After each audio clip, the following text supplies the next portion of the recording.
Drawing room में एक पिता और उसका बेटा बैठे थे। पिता पेपर पढ़ रहे थे और बेटा मोबाइल में व्यस्त था। अचानक ड्राइंग रूम में बैठे बाप बेटे दोनों को किचन से कोई कांच का बर्तन टूटने की आवाज आई। आवाज से बेटे को कोई फर्क नहीं पड़ा, किंतु बाप के कान खड़े हो गए। बाप ने तुरंत बैठे बैठे सवालों के तीर छोड़े।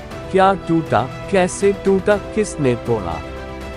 पास में बैठे बेटे ने कहा, पिताजी क्यों अपना बीपी बढ़ा रहे हैं? मैं यही से बता सकता हूँ कि कांच का बर्तन किससे टूटा होगा। बाप ने कहा, बेटा बीपी तो बढ़ेगा ना, क्योंकि वो बर्तन फिर से खरीद कर तो मुझे ही देना पड़ेगा। चलो तुम बताओ, बर्तन किसने तोड़ा होगा? बेटे ने कहा, माँ से टूटा होगा। पिता ने पूछा, क्यों मेरी बीवी, क्यों तुम्हारी बीवी क्यों नहीं? बेटे ने कहा, मेरी बीवी समझदार है। पिता का मन नहीं माना तो तुरंत किचन की ओर चल पड़े। वहां जाकर पूछा कि बर्तन किसने तोड़ा, तो उनकी पत्नी सामने आई और कहा, मुझसे टूटा है, क्या करोगे? उन्होंने कहा, कुछ नहीं करूंगा, मैं नया खरीद कर दूंगा, मगर चीजें संभाल कर इस्तेमाल करना। वो वापस ड्राइंग रूम में आए और बेटे से पूछा कि तुम्हें कैसे पता चला कि बर्तन तुम्हारी माँ ने तोड़ा?